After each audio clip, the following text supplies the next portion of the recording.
Septiembre de 1998, Rusia, Nizhny Novgorod, departamento de policía del distrito Leninsky. En la sala de interrogatorios, el aire está impregnado de irritación y molestia. El sospechoso de causar la muerte de una persona se niega a confesar el crimen, está ganando tiempo y afirma que no sabe nada. Los intentos de convencerlo no ayudaron, tampoco las amenazas. Ni siquiera las bofetadas, los escupitajos y el cenicero vaciado en la cabeza ayudaron. El propio sospechoso, Alexei Mijeyev, de 21 años, está sentado en la silla casi sin moverse. Por las bofetadas constantes le duele la cabeza y por los empujones bruscos le duele debajo de las costillas. Ya lleva unas semanas siendo interrogado, obligándolo a confesar un crimen que no cometió. Todavía el muchacho aguanta, pero ya está al límite. Alexei se queda paralizado cuando uno de los investigadores mete al cuarto un aparato con electrodos conectados por cables. El segundo nota su mirada y sonríe con sarcasmo. Así es exactamente lo que estás pensando. Acercan el aparato aún más. Alexei intenta esquivarse cuando le sujetan las pinzas a los lóbulos de las orejas, pero no puede hacer nada. Las manos esposadas están detrás de la espalda. Entonces, ¿vas a escribir una confesión voluntaria o te aplicamos electricidad?, pregunta uno de los investigadores. No creas que vas a aguantar, añade el segundo. Después de la electricidad, todos confiesan. El sospechoso se niega. Los investigadores aplican electricidad y el cuerpo del chico sufre una fuerte convulsión. Al poco tiempo, Alexei Mijiv está listo para confesar cualquier cosa. Él asume un crimen que no cometió, se inventa detalles de abuso y asesinato de una chica que no tenía 18 años. En un instante, un chico común de 21 años se convierte en criminal con sus propias manos. Los investigadores tienen razón, después de la tortura con electricidad, todos confiesan.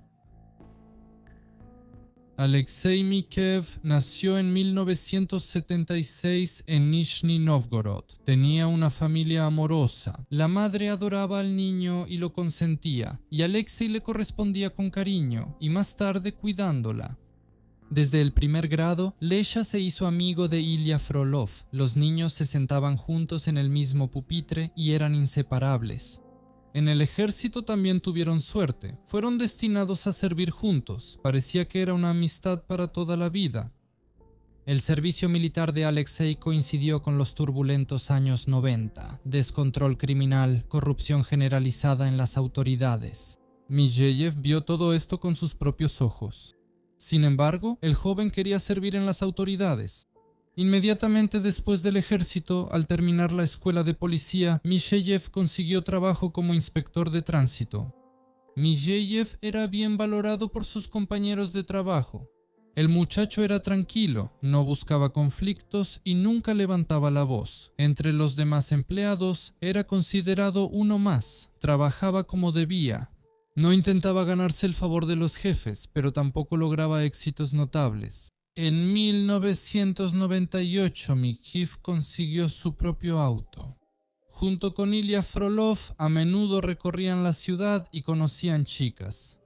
Mijiv no tenía prisa por iniciar una relación seria. A sus 21 años tenía toda la juventud por delante. Ese día, el 8 de septiembre de 1998, Ilya se subió al auto de Alexei con una bolsa llena de víveres. Los muchachos planeaban llevarla a la casa de campo en Bogorodsk, donde estaban los padres de Frolov. Hasta la ciudad solo había 44 kilómetros. El clima era bueno y para los amigos era un placer dar un paseo. Al acercarse a Bogorodsk, dos chicas simpáticas hacían autostop, María Sabelieva y Yulia Krylova. María no tenía 18 años y no hay información sobre la edad de Yulia. A los chicos no les molestó en absoluto la compañía. Las chicas se subieron al coche y empezó la conversación. Después de entregar los víveres a los padres de Ilya, los chicos decidieron que podían seguir conociéndose. Las chicas no se opusieron. Los chicos se veían decentes y todavía faltaba mucho para que anocheciera. Los jóvenes se divirtieron mucho paseando por la ciudad. Se reían y bromeaban. Al cabo de un rato, Yulia pidió que la llevaran a su casa. Después de despedirse de su amiga, ella salió del auto. Los chicos se volvieron hacia María. No tienes prisa, ¿verdad? María negó con la cabeza. No, no voy a ningún lado. El coche arrancó y se dirigió hacia Nizhny Novgorod. El grupo se divirtió hasta la noche, pero cuando empezó a oscurecer, María se preparó para irse a casa. Ahora ella se volvió hacia Mykiv. Vamos de regreso a Bogorodsk. Voy a llegar tarde, mis padres se van a preocupar.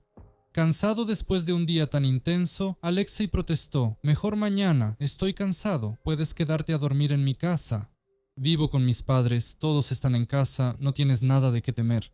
Pero María se negó. No quería pasar la noche en casa de un chico casi desconocido, y además no creía mucho en la historia de los padres. Alexei parecía una persona decente y no se propasó. Además mencionó que trabajaba en la policía de tránsito, pero María no quiso arriesgarse. «Déjame en la parada, pasaré la noche en casa de unos amigos», le dijo la chica a Mykiv. La parada estaba cerca.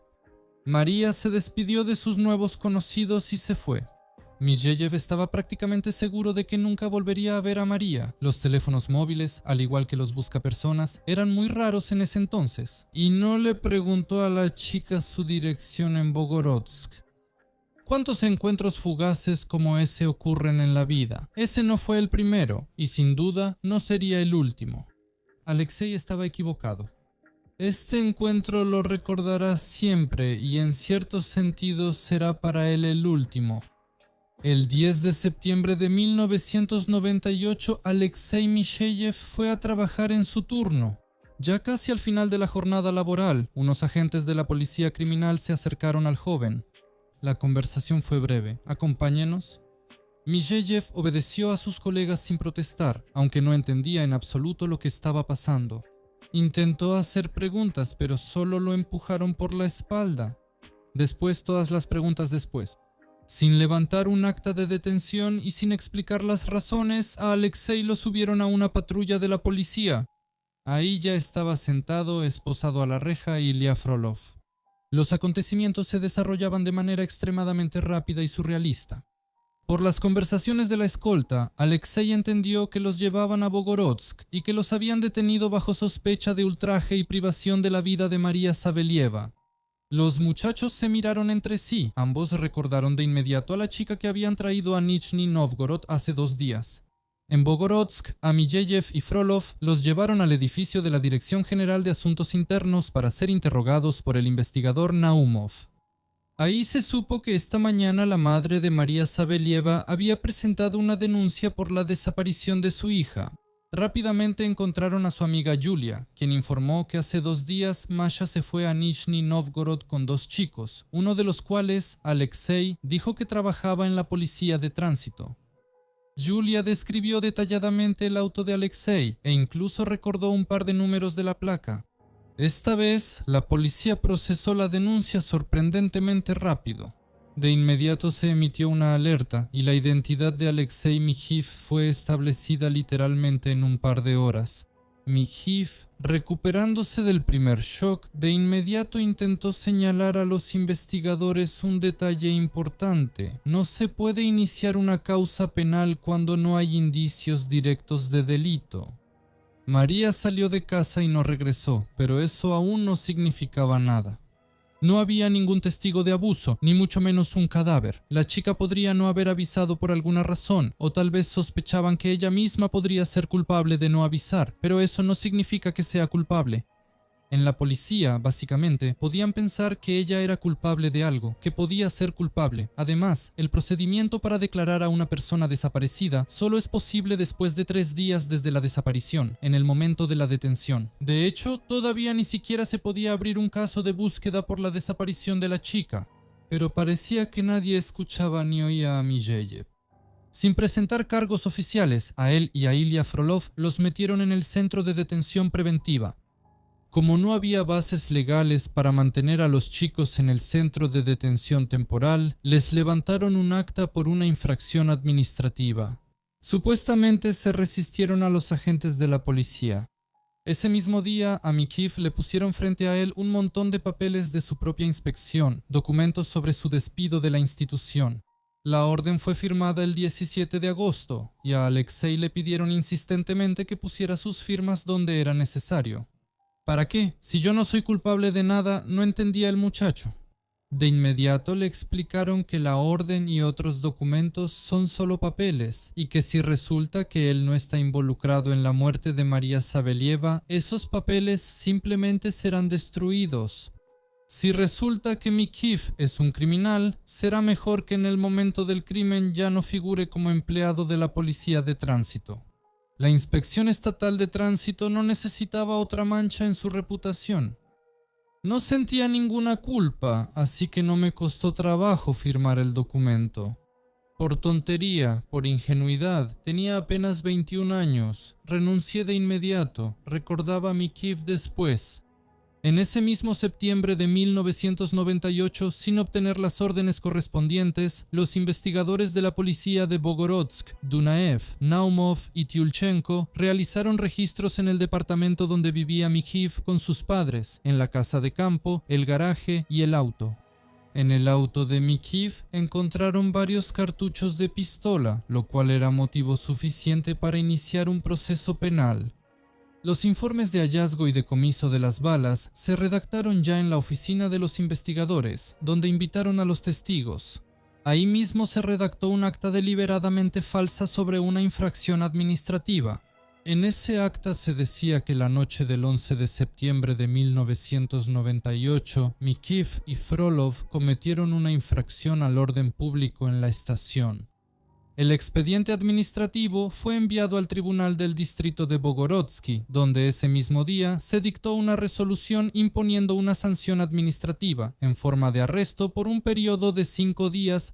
Inmediatamente después de esto, a Mikiv y Frolov les informaron que estaban acusados de ultrajar a María Sabelieva y causarle la muerte, y que era mejor confesar todo de inmediato, les dijeron los agentes a los muchachos. Escriban una confesión voluntaria, una confesión sincera reduce el castigo. Mijeyev se negó, Frolov también.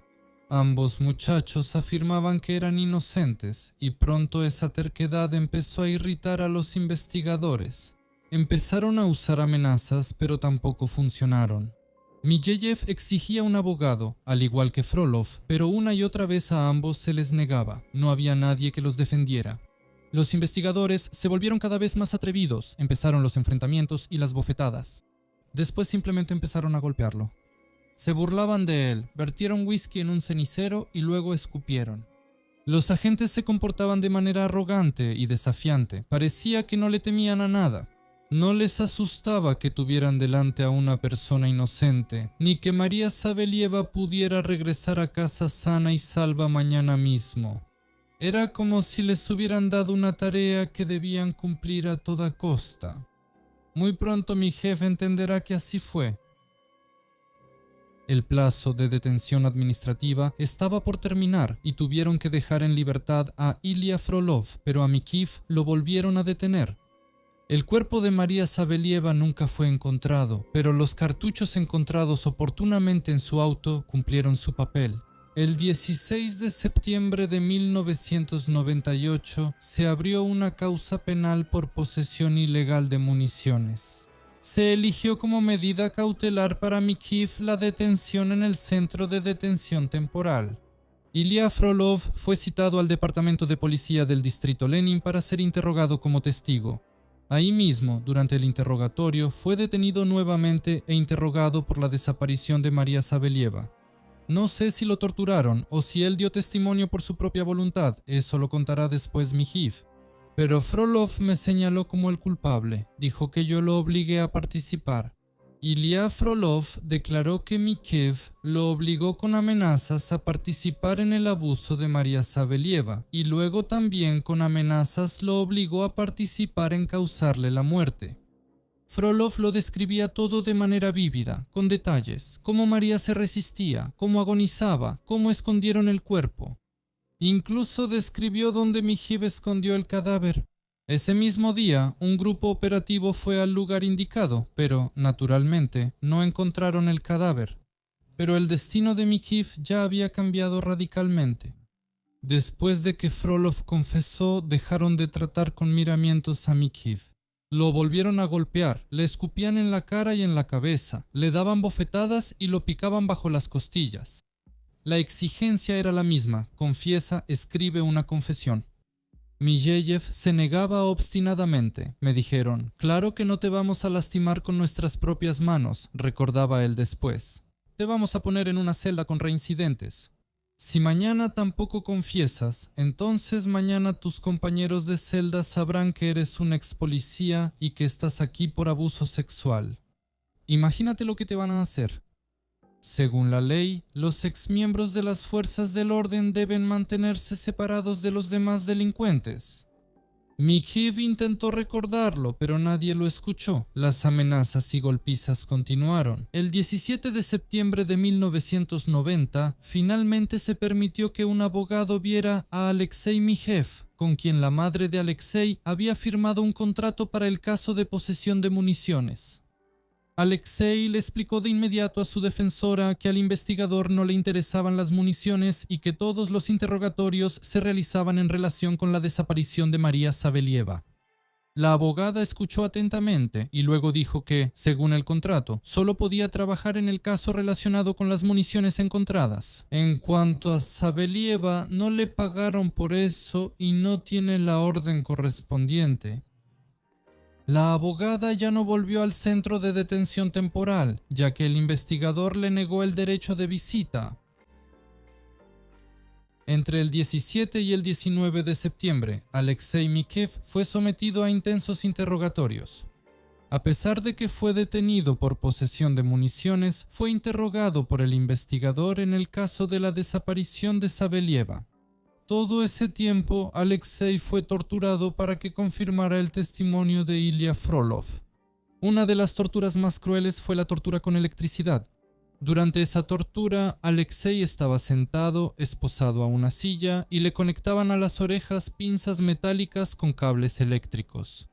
La corriente pasaba por su cuerpo una y otra vez. La descarga atravesaba su cerebro. El chico empezaba a tener convulsiones, le temblaban los párpados y los músculos del cuerpo.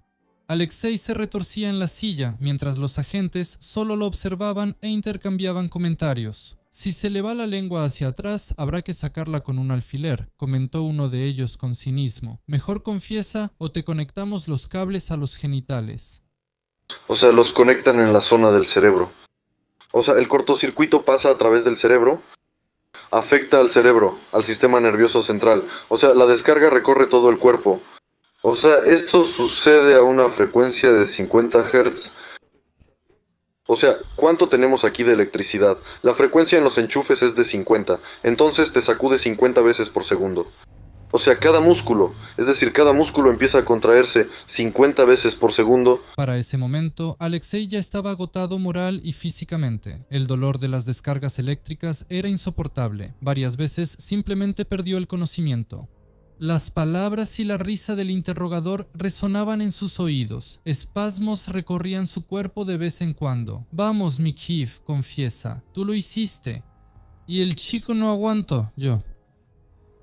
El 19 de septiembre de 1998, Alexei Mikhiv escribió una confesión en la que se incriminó y admitió haber abusado de María Savelieva, así como haberle quitado la vida. Cuando el papel estuvo escrito, en los rostros de los investigadores apareció satisfacción. Al poco tiempo, a Mikhiv lo levantaron de la silla y lo llevaron a otra oficina. Ahí estaban sentadas personas, empleados de la fiscalía y la policía, incluyendo al investigador principal de la policía, al subdirector del departamento de policía distrital, al subprocurador de la región, al fiscal de la ciudad de Bogorodsk y a varios empleados del departamento Lenin de la policía distrital. A Muravieva, el subprocurador de la región, y a un par de personas más, Mikhiv los conocía de vista. Tal vez esa era su oportunidad, la única oportunidad de salvarse. Cuando empezaron las preguntas, se volvió hacia el subprocurador y dijo claramente: «Me torturaron, todas las confesiones me las sacaron a la fuerza». Los hombres parecían haberse quedado paralizados en su lugar. Alexei continuó, contó sobre las torturas con electricidad, sobre las amenazas, sobre cómo se vio obligado a incriminarse a sí mismo, porque ya era simplemente imposible soportarlo. Pero con cada palabra que decía, se daba cuenta. Es inútil, no hay ninguna esperanza de ser salvado. El subprocurador actuaba como si no escuchara a Alexei en absoluto. No reaccionaba a las palabras del chico agotado. Cuando Mikheev guardó silencio, agotado, entraron a la habitación los agentes que lo habían interrogado antes. El subfiscal se volvió hacia ellos. Al parecer, el chico no entendió nada. Llévenlo de regreso de donde lo trajeron. Levantaron a Mikheev de la silla y lo sacaron. Lo llevaron de nuevo al mismo cuarto donde lo habían torturado y lo sentaron en una silla. ¿Qué? ¿Decidiste quejarte con el fiscal? Si él mismo dio la orden, ¿crees que aquí se hace algo sin que él lo sepa? Le preguntaron cínicamente a Mikheev. Ahora entendía de dónde venían esa arrogancia y la confianza en su propia impunidad. Todo se hacía por orden de un superior. Mijeyev de repente comprendió claramente, estaba condenado, nadie vendría a ayudarlo. Si no confiesa, simplemente lo torturarán hasta la muerte. Los investigadores sintieron que el sospechoso estaba quebrado y no dudaron en aprovecharlo. Después de deliberarlo entre ellos, hicieron una nueva propuesta. Mijeyev tenía que confesar otros 4 crímenes similares o las torturas continuarían. El chico agotado vio todo oscuro, 4 cadáveres más. Querían convertirlo en un verdadero criminal serial, pero ya no tenía fuerzas para resistirse. La idea de una nueva tortura con electricidad lo hacía sudar frío. Además, su cerebro ya se negaba a pensar con claridad. «Estoy de acuerdo», murmuró Mikheev. Los investigadores se alegraron. Se resolverán varios casos de inmediato. El maniático irá tras las rejas y alguien recibirá un ascenso por los buenos resultados. Pero para mayor credibilidad realmente necesitaban el cadáver de Sabelieva. Empezaron a presionar de nuevo a Mikheev, lo amenazaron. El chico, agotado por las torturas, no entendía qué querían de él, aceptó asumir la responsabilidad de 4 crímenes similares, habría aceptado otros 4 también. Pero Mikheev no podía presentar el cadáver de una persona a la que ni siquiera había tocado con un dedo. Se sentía acorralado. La conciencia de que todo esto era real se fortalecía en él con cada segundo. Irá a la cárcel, probablemente de por vida. Pasará el resto de sus años en prisión. La idea lo horrorizó. Cuando los investigadores se distrajeron, en medio del dolor, el pánico y el deseo de acabar con su propio sufrimiento, el chico se levantó de la silla y corrió hacia la ventana de la oficina. Nadie logró detenerlo a tiempo. Rompiendo el vidrio con la cabeza, Alexei Mikheev saltó por la ventana y al caer sobre una motocicleta de la policía que estaba en el patio, sufrió una grave fractura en la región lumbar de la columna vertebral, con daño en la médula espinal y otras lesiones, y perdió el conocimiento. Los investigadores llamaron de inmediato a una ambulancia. Mikheev, que seguía inconsciente, fue llevado al hospital número 39. Poco después, su madre también llegó allí. Había guardias en la habitación donde estaba Alexei. La mujer se horrorizó. Están vigilando a su hijo como si fuera un criminal peligroso. Pero se horrorizó aún más al ver al propio Alexei. El muchacho tenía quemaduras de las pinzas en las orejas y el cuerpo cubierto de moretones. Su hijo parecía como si hubiera pasado por torturas. Así fue. Además, después de la caída, la mitad inferior de su cuerpo dejó de funcionar, todos los órganos y músculos que están debajo del lugar de la fractura. Alexei no sentía las piernas, no controlaba la micción. La mujer corrió hacia los médicos. Hay que dejar constancia de la lesión. Mi hijo fue golpeado. El médico que examinó al paciente recién llegado estuvo de acuerdo en que, en efecto, había quemaduras. Pero esa información no se incluyó en el historial médico. La madre de Alexei intentó hablar con el director del hospital, pero eso tampoco ayudó. Nadie quería tener problemas con la policía. Para los médicos era más fácil hacerse de la vista gorda ante lo que estaba pasando. Ese día, ningún médico revisó a Alexei. Él estaba acostado solo, sin sentir las piernas, y de vez en cuando las enfermeras se asomaban con cuidado para cambiarle la cuña o llevarle comida. Tampoco se ocuparon de él al día siguiente. Y solo al tercer día entraron los doctores a la habitación, le hicieron un examen y le programaron una operación. Fue entonces cuando Alexei notó que ya no había guardia afuera de la habitación. Preguntó qué había pasado. La respuesta lo dejó completamente sorprendido. Apareció María Sabelieva, viva y sin ningún daño. Como resultó, la joven regresó a casa el 19 de septiembre. A su madre conmocionada y al investigador asustado, les contó que la noche del 8 de septiembre de 1998, Alexei Micheyev, su amigo, y ella estuvieron paseando juntos en coche por Nizhny Novgorod. Él le propuso a la joven pasar la noche en su casa, pero ella se negó. Alexei la dejó en una parada y se fue. María fue a casa de sus amigos, que vivían en Nizhny Novgorod, y allí pasó todos esos 10 días. Como resultó, la joven perdió alguna joya de oro en el camino. Asustada de que sus padres la regañaran, decidió esconderse un tiempo en casa de sus amigos. Como los padres de María no tenían teléfono fijo, la joven no podía avisarles dónde estaba. El 21 de septiembre de 1998, la detención de Alexei Micheyev fue formalmente cancelada. El 22 de septiembre a Alexei le realizaron una operación en la columna vertebral, pero la médula espinal ya estaba dañada de forma irreversible. Ninguna operación ni rehabilitación podían ya reparar el daño causado. Alexei Micheyev estuvo en el hospital hasta el 3 de febrero de 1998. Regresó a casa como una persona con discapacidad.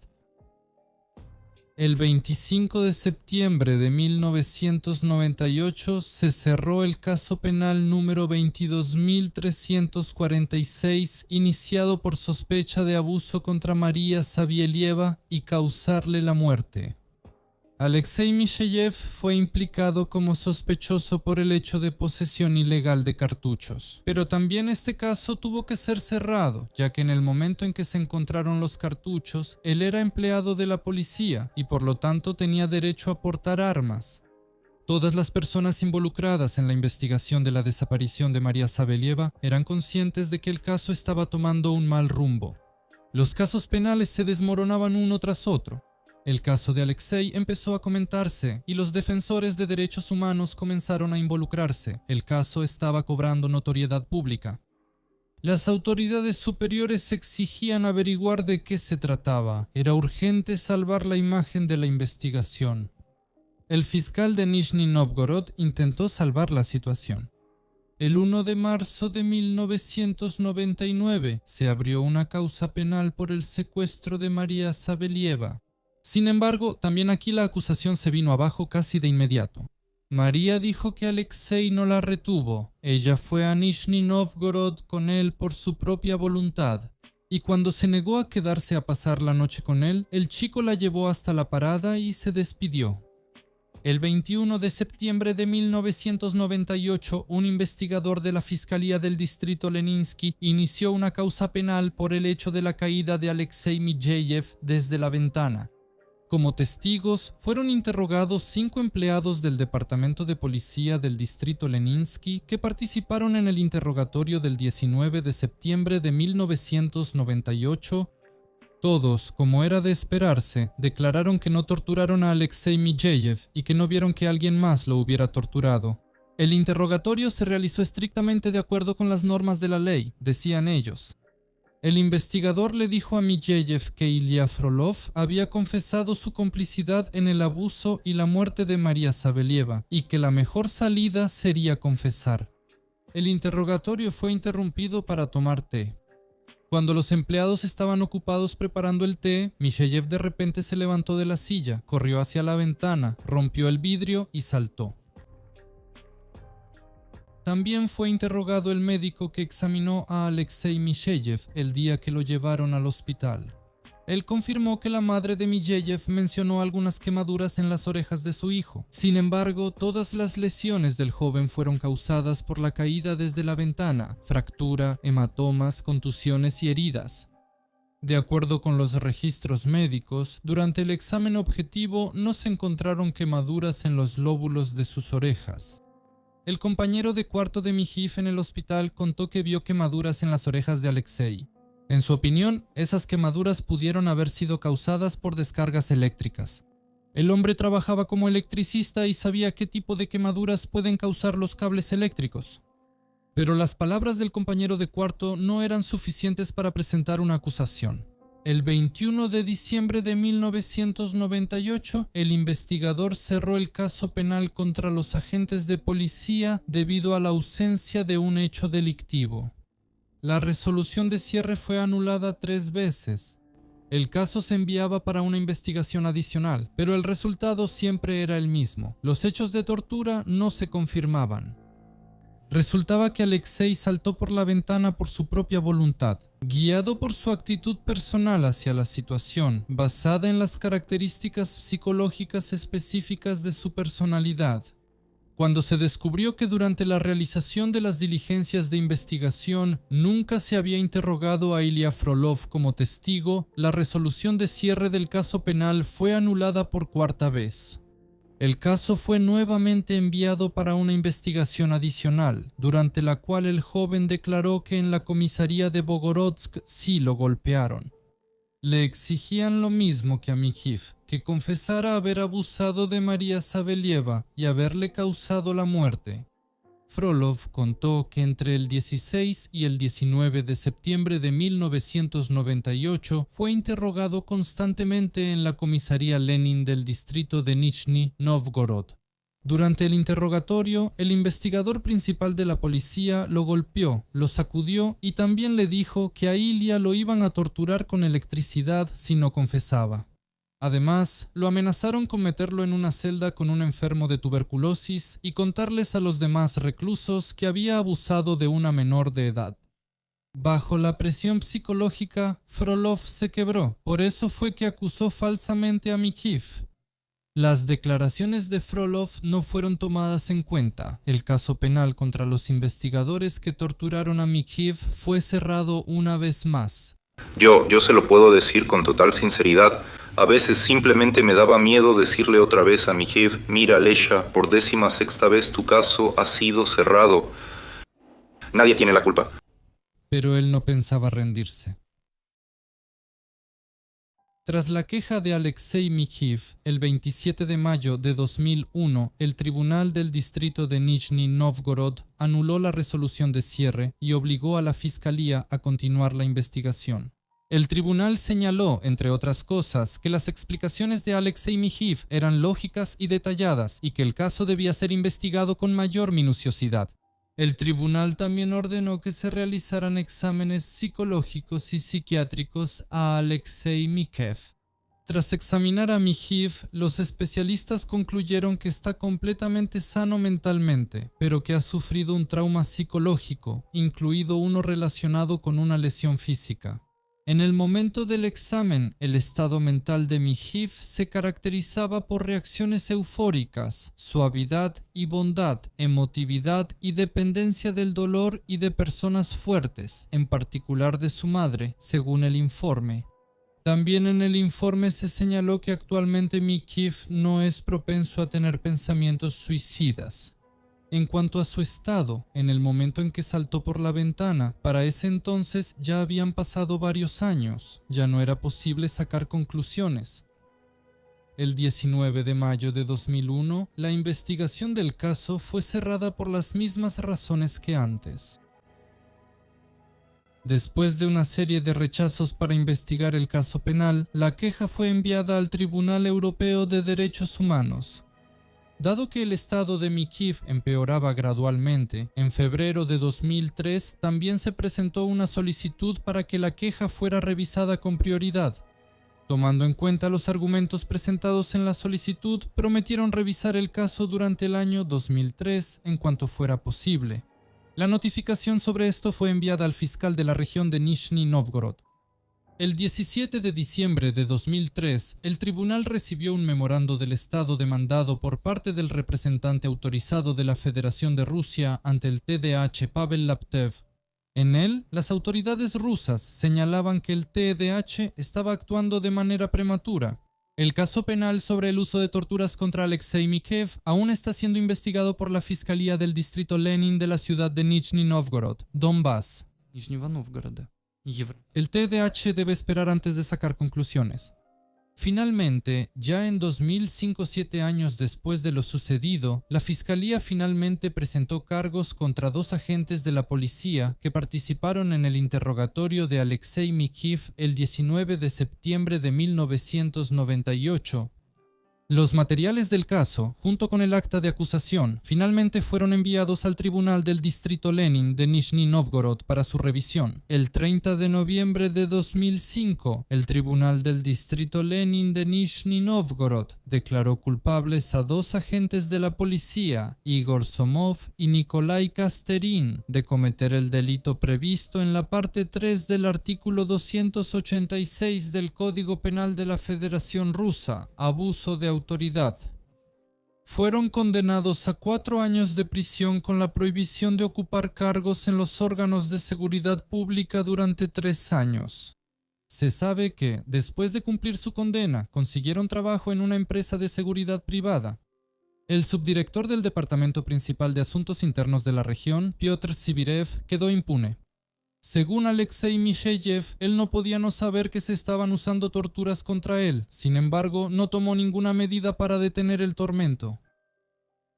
En enero de 2006, el Tribunal Colegiado de la Corte Regional de Nizhny Novgorod dejó la sentencia sin cambios, destacando que existe una relación directa entre las acciones de Somov y Kasterin y las graves consecuencias que sufrió Misheyev.